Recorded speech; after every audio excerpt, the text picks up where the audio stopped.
ఘోరం ఏంటంటే కాంగ్రెస్ పార్టీ ముట్టుకుంటే పైసలు అడుగుతుంది. కాంగ్రెస్ పార్టీ అంటేనే కరప్షన్. ఇందాక ఒక అన్న చెప్పిండు, ఆఫీసర్లు ఎంత దిగజారిపోయిందంటే ఈ కాంగ్రెస్ పాలనలో గూగుల్ పే చేసేంత చిన్న డబ్బులతో కూడా సింగరేణి నడిపిస్తున్నారంటే ఇది నిజంగా సిగ్గుచేటు, అవమానం. నేను గౌరవ ముఖ్యమంత్రి గారిని, ఉప ముఖ్యమంత్రి గారిని డిమాండ్ చేస్తూ ఉన్నాను, మీరు సింగరేణిలో జరిగేటటువంటి ప్రతి కాంట్రాక్ట్ని కూడా రివ్యూ చేయండి. నేను కౌన్సిల్లో ఎమ్మెల్సీగా ఉన్నప్పుడు, ఇప్పుడంటే రిజైన్ చేసినాం, ఎమ్మెల్సీగా ఉన్నప్పుడు కౌన్సిల్లో కూడా నేను అడిగిన, జైపూర్ పవర్ ప్లాంట్లో కేసీఆర్ గారు దిగిపోయినప్పటికీ ఇప్పటికీ ఎట్లా 3-4 వేల కోట్లు పెరుగుతుంది అని అడిగినాం. దాని గురించి ఇంతవరకు మాట్లాడతలేరు.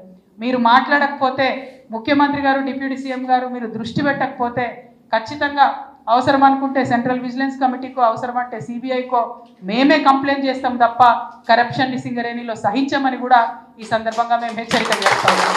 ఎందుకంటే ప్రతి కాంట్రాక్ట్లో మినిమం 20-25% ఎస్కలేషన్తో నడుస్తున్నటువంటి పరిస్థితి. మాకున్నటువంటి సమాచారం, మా రియాజ్ అన్న సమాచారం తప్పుండదు, మాకున్నటువంటి సమాచారం इसमें सीधा 10% सरकार को जा रहा है.